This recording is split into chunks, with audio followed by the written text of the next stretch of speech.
줄이 될 줄로 믿습니다. 하나님께서 이스라엘 백성들을 이집트에서 끌어내서 이제 가나안 땅으로 갈 때에 큰 두 개의 물길을 지나가게 하셨습니다. 그 하나는 홍해였고 다른 하나는 요단강입니다.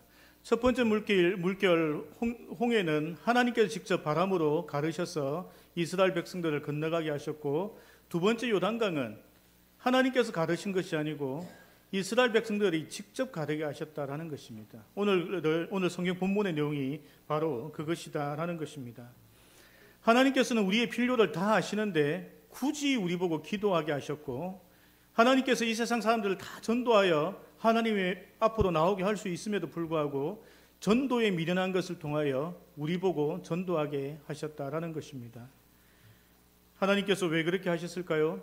하나님께서 하시면 굳이 더 잘할 수 있는 일을 미련한 우리들, 부족한 우리들을 통하여 왜 기도하게 하시고 왜 전도하게 하시냐라는 것입니다. 그것은 하나님께서 우리가 주인공 되길 원하시기 때문입니다. 세상의 어떠한 권력자도 어떠한 부자도 그들에게 이 일을 맡기신 것이 아니고 하나님 말씀대로 순종하여 하나님 백성 되고자 하는 그들을 통하여 이 일을 하게 하시고, 그들에게 하나님을 경험하게 하시고 그들에게 하나님의 축복을 허락하시고, 우리를 통하여 하나님께서 영광 받으시려고 굳이 부족한 우리들을 들어서 그 일들을 맡기셨다라는 것입니다. 여러분, 올림픽을 한다고 생각해 봅시다. 올림픽을 하고 있을 때에 가장 그 올림픽에서 흥분되고 그 올림픽에 대해서 가장 행복한 사람은 누구일까요? 질문입니다. 1번 경기에서 금메달 딴 선수, 2번 집에서 치킨을 먹으면서 TV를 보는 시청자, 3번 자녀들이 받아올 연금을 노리는 부모님, 4번 경기장에서 선수들 응원하면서 금메달 보상금을 기다리고 있는 감독. 누구이겠습니까? 제가 청소년들한테 질문했더니 2번이래요. 금메달 됐고 치킨이 일단 땡깁니다 하면서 치킨이라고 하는데, 여러분 생각에 누구겠습니까?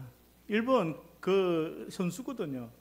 선수가 그 올림픽에 금메달 따기 위해서 4년만 준비한 것이 아니고 그 이상의 8년, 12년 동안 준비하면서 땀을 흘리고 최선을 다하여 경기하여 그 금메달 딱 땄을 때 그가 느끼는 그 희열은 다른 게 없는 거예요. 하나님께서 믿음의 경주를 달려서 우리 보고 승리하길 원하시는, 금메달 따기 원하시는 것은, 금면류관을 씌워주시겠다는 것은 우리가 그렇게 가서 너희가 축복을 받으라는 거예요. 너희가 영광 받으라는 것입니다. 그래서 우리에게 기도를 부탁하신 거예요. 그리고 우리에게 하나님의 일들을 우리에게 맡기셨다는 것입니다. 우리가 그러한 마음으로 오늘 하루하루를 살아갈 때에 하나님께 주시는 은혜가, 새로운 은혜들이 임하실 줄로 믿으시기 바랍니다. 우리가 지금 다니고 있는 장로교회의 기초를 세우신 분은 존 칼빈이라는 분인데요, 그는 신부가 하던 일들을 교인들에게 나누어 주었습니다. 이전에는 신부들만이 교회의 일들을 결정하는 일들을 존 칼빈은 장로들을 세워서 장로들과 함께 결정하게 만들었습니다. 뿐만 아니라 이전에는 신부들만 설교하고 말씀을 가르치던 것을 교회의 장로들을 세우고 또 교회의 교사들을 세워서 하나님의 말씀을 가르치는 일들을 했다라는 것입니다. 이전에는 신부에게 가서 기도했지만 지금은 신약 성경에 있는 근거대로 서로가 서로를 위하여 병낫기 위하여 너희들을 위하여 서로가 기도하라라고 존 칼빈이 그렇게 가르쳤다라는 것입니다. 또한 설교권도 이전에는 신부들이 알아듣지도 못하는 라틴 말로 막 이야기하고 라틴어 성경으로 막 읽어주고 했던 것을 이제는 목사, 장로, 강도사에게 설교권을 줘서 하나님의 말씀을 선포하게 하셨다라는 것입니다. 로마 가톨릭, 중세 가톨릭과 지금 장로교의 차이는 그것인 것이죠. 하나님의 백성들이 직접 하나님의 교회를 운영하고 말씀을 가르치고 서로가 서로를 돌아보고 서로가 기도해주고 축복하라라는 것이에요. 우리가 하나님의 사역의 중심에 들어오게 만든 것이 존 칼빈의 종교개혁이라는 것입니다. 교회는 하나님의 말씀을 근거로 하여 세워졌습니다. 다 동의하시죠? 이 교회를 운영하는 것도 하나님 말씀으로 매뉴얼 삼아 운영해야 될 줄로 믿습니다. 그렇죠? 우리가 로마 가톨릭의 전통을 따를도 안 되는 것이고, 우리는 신약 성경에 있는 초대교회, 성경 안에 있는 교회를 우리가 모델 삼아 하나님의 교회를 세워야 될 줄로 믿습니다. 지금 우리가 걸어가는 길이 하나님께서 원하시는 그 길을 걸어가고 있는지 또한 우리는 살펴보아야 합니다. 옆에 있는 누군가의 추천해서 가는 길, 목사님이 추천해서 가는 길이 아니라 하나님의 말씀에 의지하여 그 말씀을 따라가느냐라는 것입니다. 오늘 이스라엘 백성들 보십시오. 여호수아를 따라간 것이 아닙니다. 그 위대한 지도자 여호수아나 모세를 따라간 것이 아니고 하나님께서 요단강 편에 가라. 3일 기다려. 그리고 언약궤를 맨 제사장이 먼저 가. 그리고 너희는 그걸 따라가라는 것입니다. 하나님께서 약속하셨던 그 말씀대로 너희가 따라가면 그러면 너희들에게 놀라운 하나님의 기적들을 보여주실 거라는 것입니다. 우리가 말씀대로 순종하지 않는다면 신약 성경에 보면 이런 말씀이 있습니다. 나는 아볼로 파요. 나는 바울 파요. 나는 예수님 파요. 지금은 나는 칼빈 파요. 나는 요한 웨슬리 파요. 나는 누구 파요. 목사 파요. 장로 파요. 이렇게 되어진다는 거예요. 하나님께서 우리에게 원하시는 것은 하나님의 말씀을 기준으로 하여 그 말씀을 따라가길 원하시는 것이지 인간 누군가가 세워놨던 그것을 따라가길 원치 않으신다라는 것을 우리가 알아야 합니다. 그리고 나니 우리가 그곳에서 주인공으로 하나님께서 삼으신다라는 것입니다. 몇 년 전에 어느 원사님이 우리 부부를 찾아오셨어요. 그래서 뭐 짜장면인가 뭘 시켜주시면서 이제 대화 중에 하시는 말씀이 목사님 늙은 우리가 와서 좀 그렇죠 이러시는 거예요. 그래서 제가 뭐라 했는가 하면 권사님 젊은 성도들 오면요 맨날 불평불만에 자기 남편 욕에 아내 욕에 자식 욕에 그런 것밖에 안 합니다. 근데 권사님 두 분 오시니까 배울 게 있습니다. 저희가 위로가 됩니다. 이렇게 말씀을 드렸거든요. 여러분 나이가 많다고 뒤로 물러서시면 안 됩니다. 하나님께서는 80세 된 여호수아를 지금 지도자로 세우셔가지고 이 일들을 행하고 계시다라는 것입니다. 올해가 벌써 이제 3주가 지났죠. 여러분 봉사하지 않는 게 있으면 이제는 봉사할 게 뭐가 있는지 찾아보셔야 돼요. 하나님의 교회에 내가 하지 않는 일이 무엇이 있나? 그냥 예배만 드리고 가는 뭐 이렇게 올림픽은 참여하는 데 의의가 있죠. 그죠? 그렇지만 교회는 그것이 아닙니다. 우리가 와서 뭐 한 가지라도 내가 하나님의 일을 하여 하나님께서 나에게 금면류관을 씌워주실 걸 기대하며 교회에 오셔야 된다는 것입니다. 교회를 둘러봐 부족한 곳이 있으면 내가 그곳에서 무언가를 해야 한다라는 것을 하나님께서 우리에게 말씀하고 계시다라는 것입니다. 그럼 이렇게 하나님의 약속의 말씀대로 우리가 살아갈 때 하나님께서 어떠한 은혜와 축복을 주시느냐라는 것입니다. 이스라엘 백성들이 하나님 말씀으로 출애굽하였습니다. 그리고 출애굽했는데도 좀 상황이 안 좋잖아요. 덥기도 하고 춥기도 하고 먹을 것도 없고 홍해도 만나고 여러 가지 환란들이 있었습니다. 또한 군사들이 쫓아와 자기의 목숨이 위태할 때도 있었습니다. 물을 마시는데 쓴물이에요. 목이 마릅니다. 40년 동안 옷을 입을 수도 없고 신발을 바꿔 신을 수 없는 그런 상황이었습니다. 그때 이스라엘 백성들이 어떻게 했습니까? 하나님 찬양했습니까? 그래 안 했죠. 하나님 배고픈데요. 하나님 어떻게 하셨습니까? 만나를 주셨죠. 만나만 먹으니까 단백질 부족한데요. 매출하게 주셨죠. 하나님 더운데요 하니까 구름기둥 주시는 거예요. 하나님 추운데요 불기둥 주시는 거예요. 여러분 하나님 말씀대로 살아가고 있는 성도들에게는 작은 신음도 하나님께서 응답하시는 거예요. 그것을 아셔야 합니다. 내가 살아가는 인생은 나의 열심으로 무언가를 하려고 하는 거예요. 그런데 하나님의 약속의 말씀으로 출발한 그 인생은 나의 작은 신음도 하나님께서 작게 듣지 않으신다는 것입니다. 한국 교회에 이런 이야기 있죠. 소나무 뿌리 하나 뽑아야 된다. 뭐 그런 이야기 하시죠. 뽑아 보셨어요? 뽑을 필요 없는 거예요. 하나님의 약속의 말씀으로 살아가는 하나님 백성들에게는 소나무 뿌리 필요 없어요. 작은 나의 고백들 하나하나가 하나님께 크게 부담으로 다가온다는 거예요. 저 녀석이 나의 말씀대로 지금 살아가고 있는데 인생이 이러면 되겠나라고 생각하신다는 거예요. 하나님의 약속의 말씀을 따라서 출애굽했는데 더우면 되겠나? 추우면 되겠나? 배고프면 되겠나? 신발 떨어지면 되겠나? 하나님이 먼저 걱정하는 인생이 된다는 거예요. 나의 열심을 가진 자들은 나의 열심으로 무언가를 해보려는 거예요. 그런데 하나님의 약속의 말씀을 따라가는 자들은 하나님께서 다른 은혜를 주신다는 것을 우리가 올해 경험하기를 소망합니다. 그러면 하나님께서 직접 해도 되는 일을 우리에게 주인공으로 맡기시는 두 번째 이유입니다. 말씀 한번 보겠습니다. 여호수아서 3장 7절입니다. 시작.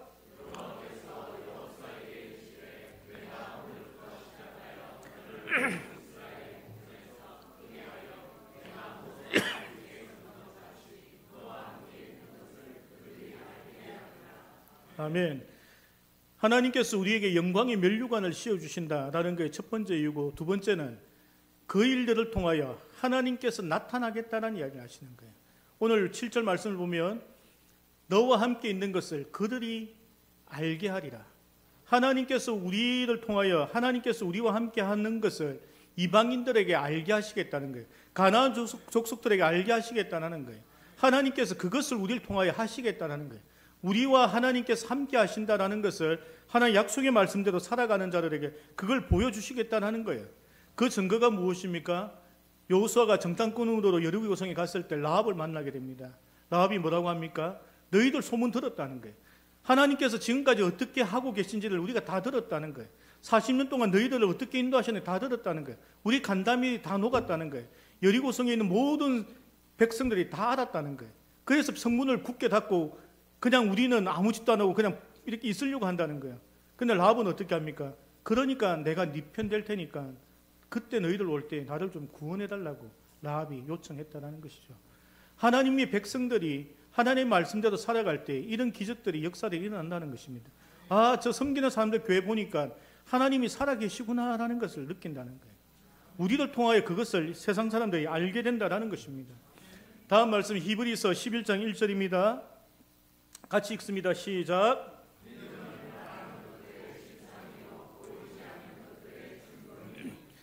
아멘. 바라는 것들과 보이지 않는 것은 지금 우리 손에 없는 거예요. 내 삶 속에 존재하지 않는 겁니다. 돌아가 주세요, 집사님. 네. 그런데 실상과 증거라는 것은 있는 거죠. 보인다라는 거예요. 증거라는 것도 뭔가 이 현상이 나타났다라는 거예요. 그럼 보이지 않는 것, 우리 손에 잡히지 않는 것을 지금 존재하게 만드는 것이 무엇이라는 말씀이죠? 믿음이라는 거예요. 믿음으로 살아가는 사람들은 보이지 않는 하나님을 이 땅에 존재하게 만들 수 있다는 겁니다. 지금 내가 가지고 있지 않은 것이 믿음을 통하여 내가 가지게 만들어준다는 겁니다. 그것을 하나님께서 우리를 통하여 하시겠다는 것을 말씀하고 계시다라는 것입니다. 나를 통하여 하나님이 나타난다는 거예요. 세상 사람들은 어떻게 해서 이런 방법으로 무언가를 얻지만 우리는 믿음을 통하여 하나님께 주시는 것을 얻는 거예요. 이스라엘 백성들은 믿음으로 하나님의 나라를 상속받은 것입니다. 그 가나안 땅을 받은 거예요. 우리도 그렇게 되어지기를 하나님께 소망하고 이 말씀 우리에게 주신 줄로 믿습니다. 마지막으로 살펴볼 것은 제사장들입니다. 제사장들이 언약궤를 메고 먼저 앞으로 갔습니다. 하나님께서는 리더에게 특별한 요구하시는 것들이 있어요. 여러분 생각해 보세요. 제사장들이 언약궤를 메고 이스라엘 백성들보다 한 1km 먼저 갔습니다. 가나안 족속들이 지금 이스라엘 백성들 온다고 준비하고 있었어요. 군사들을 대기하고 있고 그러한 상황에서 그들은 아무 생각 없이 하나님 말씀대로 1km 앞서서 요단강으로 갔습니다. 요단강은요 그때 만년설이 녹아서 급류가 흐를 때입니다. 그러니까 강의 깊이가 한 3, 4m 이상 되고요.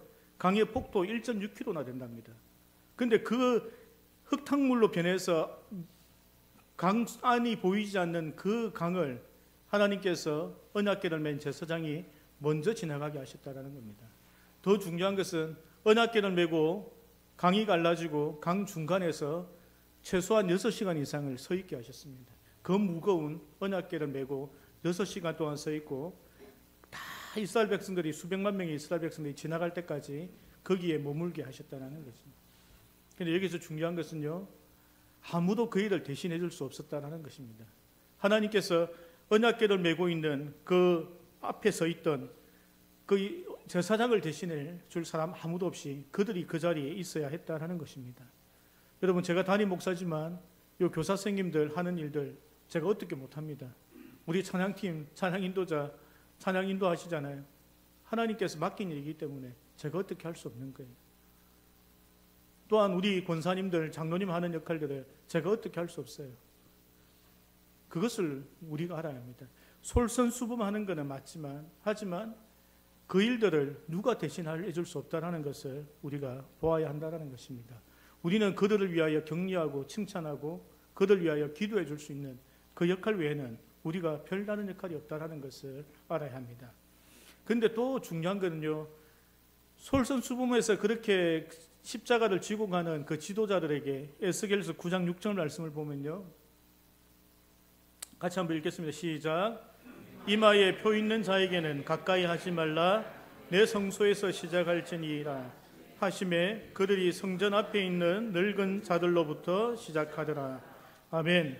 에스겔서는 여호와의 심판의 날을 이야기하는 성경입니다. 여호와의 심판의 날에 왔을 때에 하나님께서 그 심판을 어디서부터 시작하는가 하면 내 성소에서 시작할지니라 하심에 그들이 성전 앞에 있는 늙은 자로부터 시작하더라. 아멘. 신학자들은 이 늙은 자를 제사장과 장로로 해석을 합니다. 성전에 있는 제사장과 장로를 먼저 심판하겠다고 하신다라는 겁니다. 제사장과 장로가 성전에 있다는 말은요, 자기 할 역할을 하고 있는 거예요. 예배를 드리고 있는 거고 봉사활동하는 거예요. 그런데 하나님께서 그들을 먼저 심판하겠다고 이야기하시는 이유가 뭐겠습니까? 무언가를 잘못하고 있는 거예요. 하나님이 시킨 것을 하고는 있지만 무언가를 잘못하고 있는 거예요. 우리가 예배의 본질을 잃어버리고 예배만 드리고 있거나, 우리가 찬양의 본질을 잃어버리고 찬양을 하고 있거나, 주일의 본질을 잃어버리고 주일을 지킨다고 하고 있거나, 이렇게 되어지면 하나님께서 우리에게 하고 있어도 하나님께서 벌하시겠다는 말씀을 하신다라는 것을 우리가 알아야 합니다. 나를 만족시키는 예배가 되면 안 된다는 거예요. 그것이 아니고 하나님을 만족시키는 예배와 기도와 봉사와 섬김이 되어라라는 말씀을 하고 계시다라는 것입니다. 레위 지파들에게 하나님께서 무엇을 부탁하셨습니까? 제사와 말씀을 가르치는 일을 부탁하셨고, 장로들은 굴리만 하라고 준 자리가 아니라 하나님의 백성들의 구석구석을 돌아보라고, 또 문제가 생겼을 때에 그 분쟁을 조정하라고 그 직책을 주신 거예요. 그러한 역할들을 제대로 하지 못하면 그것은 우리가 하나님 앞에, 심판대 앞에 먼저 선다라는 것입니다. 그것은 저를 포함한 모든 자들이, 성도들이 그것을 생각해야 된다는 것입니다. 성경적인 리더십은 가장 중요한 부분은 인간관계를 이렇게 보아야 하는 것입니다. 남을 나보다 낫다 여기는 거예요. 그러니까 누구든지 하는 일은 나보다 더 잘할 거라고 생각하고 그 일을 바라보고 기도하는 거예요. 찬양 인도하시는 분 내보다 찬양 인도 잘할 거라 생각하는 거예요. 반주하시는 분들 내보다 반주 잘할 거라고 생각하는 거예요. PPT 하시는 분들 내보다, 교사들도 마찬가지인 거예요. 그렇게 생각하지 않으면 우리는 그 사람들에게 비판을 가합니다. 왜 저것밖에 못하지? 좀 더 잘하면 안 돼? 그런 마음으로 보는 것이 아니라는 거예요. 우리가 섬기는 자로서의 그 역할을 해야 된다는 것입니다. 그래서 지난번에도 말씀드렸듯이 인간관계의 가장 기본적인 것은 아담과 하와를 처음 하나님께서 만드시면서 하셨던 말씀은 돕는 배필이라는 것입니다. 내가 그 사람을 어떻게 도울까를 생각하는 것이지, 내가 그 사람을 비판하고 내가 더 잘났다고 이야기하는 것이 아니라는 것을 우리가 알아야 합니다. 그것은 우리의 가정에서도 마찬가지입니다. 우리 자녀들을 그런 시각으로 우리가 바라보게 되면 아이들에게 지적할 게 많이 생깁니다. 너는 왜 안 하니? 내가 내게 뭘 안 해줘서 네가 이러니? 이렇게 간다는 거예요. 그는 관계가 깨어지는 거예요. 하나님께서 원하시는 관계가 되지 않는 거예요. 그가 무언가를 하고 싶을 때 그를 돕는 배필이 되어야 된다는 거예요. 신앙에 대해서도 돕는 배필이 되어야 된다는 거예요. 기도로 그를 돕고, 그들에게 말씀으로 돕고, 그들을 하나님의 품으로 인도하는 그런 제사장 역할로 그들을 돕는다는 것입니다. 그것이 우리 교회 속에 가장 기본적으로 깔려 있어야 될 하나님의 뜻이라는 것입니다. 하나님께서 오늘도 이스라엘 백성을 통하여 하나님께 예비하신 큰 가나안 땅이라는 그 축복이 그들에게 앞에 놓여 있었습니다. 그들은 40년 전부터 하나님께서 약속하셨던 그 말씀에 의하여 출애굽하여 한 걸음 한 걸음 와서 이제 그 요단강을 가르고 하나님의 축복의 그 땅으로 들어가는 그 상황입니다. 그때 그들에게 주어주셨던 하나님의 그 말씀들과 은혜들이 우리에게도 임하기를 소망합니다. 우리가 그 면류관을 받게 하기 위하여 그 일을 우리에게 맡기신 것이라는 것입니다. 또한 우리를 통하여 하나님이 나타나고 싶어서 우리에게 그 일을 맡기셨다는 것입니다. 그 일들을 우리가 잘 감당할 때 심판의 날에 우리는 칭찬받는 자들이 될 것입니다. 금면류관을 받는 자가 될 것이고, 예수 그리스도 우편에 앉아서 이 세상을 다스리는 상속자가 될 것이다 라는 것입니다. 오늘 우리가 말씀을 통하여 배울 것은 나의 경험, 나의 체험, 나의 간증이 아니라 그건 일시적인 거예요. 그것으로 잠시 뭔가 일이 있을 수 있습니다. 간증 집회를 우리 교회에서 열면은 잠시 뭔가 분위기가 좋아질 수는 있지만 영원하지 않는 거예요. 우리가 하나님의 언약의 약속의 말씀을 받아야 하는 거예요. 그리고 그 언약의 약속의 말씀대로 우리가 살아갈 때에 우리의 환경과 우리의 삶이 변화된다는 것입니다. 말씀을 마무리하고 정리하겠습니다. 사랑하는 성도 여러분, 하나님께서 요단강을 직접 가르가셨어요. 그 요단강이 무려 1.6km나 되는 큰 강을 요단강이 멈추고 들어간 것이 아니라 요단강이 흘러가고 있는, 강하게 흘러가고 있는데 들어가게 하셨다는 것입니다. 우리 인생에 이런 요단강이 있습니까? 뒤로 물러나면 안 된다는 겁니다. 우리 육신의 건강, 우리 육신이 아파서 힘듭니까? 의사 선생님은 아이고 안 됩니다. 돌아가실 때까지 이거 안고 가셔야 됩니다. 라고 한다고 해서 안고 가시면 안 돼요. 우리가 도전하는 거예요. 하나님께서 좀 더 내 무릎 가볍게 해주실 줄 믿습니다. 이 4층 계단 올라오는 거 가볍게 올라오게 하실 줄로 믿습니다. 나는 그런 믿음으로, 요단강을 가르는 믿음으로 우리 가야 한다는 거예요. 그러한 일이 진짜 일어난다면 하나님이 그분과 계시다는 걸 우리가 알게 되잖아요. 나만 압니까? 교회 안 다니는 사람들도 그 동네 산을 다 아는 거예요. 그것을 하나님께서 우리 보고 하라는 거예요. 안 될 것 같은 일들을 믿음으로 하여 하나님이 이 세상에 계시다는 걸 우리를 통하여 나타내고 싶어 하신다는 것입니다. 여러분 앞에 요단강이 무엇이 있습니까? 야, 이거는 좀 하나님께 해결해 주시면 정말 좋겠다라고 생각하는 일들이 있습니까? 그것을 두고 오늘부터 기도하시기를 부탁드립니다. 예, 그거는 우리의 힘으로 되지 않는 것입니다. 하나님께서 하시겠다는 것입니다. 더 명심해야 될 것은 약속의 말씀을 붙들고 가라라는 것입니다. 내가 너를 버리지 않겠노라. 젖먹이 아이처럼 내가 너 옆에 있겠노라. 언약에 내가 하나님의 나라를 상속하겠노라. 십자가면 충분하다라고 말씀하셨던 그 모든 말씀들이 우리 속에서 신앙으로 다가와야 된다는 거예요. 나의 말씀으로 다가오면 그 다음부터 갈 때는 나의 작은 신음도 하나님께서는 놓치지 않으신다는 겁니다. 나의 작은 불평도 하나님께서 착각하셔서 기도로 들으신다는 거예요. 하나님 이 힘들어 죽겠는데 어쩝니까? 라는 그 불평도 하나님께서 만나움의 추락을 주셨던 것 같은 그 축복이 임한다는 거예요. 사랑하는 성도 여러분, 하나님의 말씀을 붙드십시오. 그 말씀을 매일매일 붙들고 그 말씀이 나의 삶이 될 수 있도록, 나의 믿음과 신앙이 될 수 있도록 내가 도전해 나갈 때에 나의 인생은 이제 요단강을 갈랐던 여호수아와 같은 그런 능력의 사람이 될 줄로 믿습니다. 우리 함께 기도하겠습니다. 하나님 감사합니다. 우리가 그동안 말씀을 많이 보았습니다. 들었습니다. 하지만 하나님, 이 말씀이 아버지 나에게 역사하는 힘이 약한 것을 봅니다. 하나님, 이제는 하나님 약속의 말씀이 나의 삶 속에서 강하게 역사하는 은혜가 있을 수 있도록 하나님 함께 하시기를 소망합니다. 이 모든 말씀 예수 그리스도 이름으로 기도드립니다. 아멘. 지금은 치유와 회복을 위한 기도 시간을 갖도록 하겠습니다. 예배의 결과는 치유하시고 회복하시고 무너진 우리의 신앙이 회복되어지며 무너져 있는 관계가 회복되어지며 우리 속에 있는 그 요단강과 같은 그 문제들을 해결하시는 은혜가 우리의 예배 속에서 일어날 줄로 믿습니다. 이러한 믿음으로 우리 한번 기도하며 나아가겠습니다. 하나님 감사합니다. 기도하며 하나님 앞에 나아갑니다. 아버지, 우리 속에 있는 문제들이 있습니까? 우리 속에 있는 고난이 있습니까?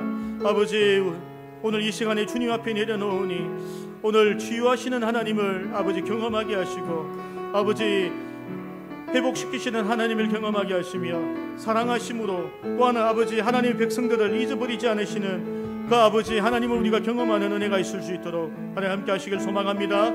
아버지, 이 시간에 문제를 들고 나온 하나님 백성들이 있습니다. 오늘 기도할 때 하나님께서 그들을 만지시고 그들의 기도에 응답하셔서 하나님의 아버지 놀라운 일들을 아버지 우리 경험할 수 있도록 하나님 인도하여 주시옵기를 주님 바라고 선언합니다. 아버지, 건강에 문제가 있습니까? 불면증 때문에 힘들어하는 자들 있습니까? 정신적인 스트레스 때문에 힘들어하는 자들 있습니까? 무너진 관계 때문에 힘들어하는 자들 있습니까? 가정의 불화 때문에 힘들어하는 자들 있습니까? 아버지, 모든 일들을 주님 앞에 내려놓으니 주님 받으시고 해결하여 주시며 우리의 기도를 통하여 역사하셨던 하나님을 통하여 우리를 통하여 하나님이 이 땅에 살아계신 것을 우리가 경험할 수 있도록 주님께서 함께하여 주시옵소서. 오늘도 아버지 믿음의 백성들 가운데 언약의 약속의 말씀을 허락하셔서 이제 언약 백성답게 살아갈 수 있도록 함께하여 주시옵소서. 제가 잠시 기도하겠습니다. 아버지 하나님 감사합니다. 우리가 약속의 말씀을 붙들고 살아가길 원합니다. 우리의 잘 드려진 예배 때문에 우리 인생의 문제가 해결받게 하시고 우리의 건강이 회복되어지게 하시고 무너져 있는 우리의 관계들이 회복되어지며 아버지 정신적인 스트레스 때문에 혹은 불면증 때문에 힘들어하는 성도들이 있으며 아버지 이 문제들 해결하여 주시옵소서. 아버지 특히 재정 문제 때문에 힘들어하는 우리 성도들이 있습니까? 직장 때문에 힘들어하는 성도들이 있습니까? 우리 아버지 진로와 진학 때문에 걱정하고 힘들어하는 우리 청년들과 청소년들이 있습니까? 아버지 한 사람 한 사람 만나 주셔서 이제는 살아계신 하나님을 우리의 기도로 인하여 이 세상 모든 사람들이 아는 그 놀라운 기적들이 일어날 수 있도록 함께해 주시옵소서. 이 모든 말씀 예수 그리스도 이름으로 감사하며 기도드립니다. 아멘. 다 함께 찬송가 546장을 부르시면서 봉헌하시겠습니다.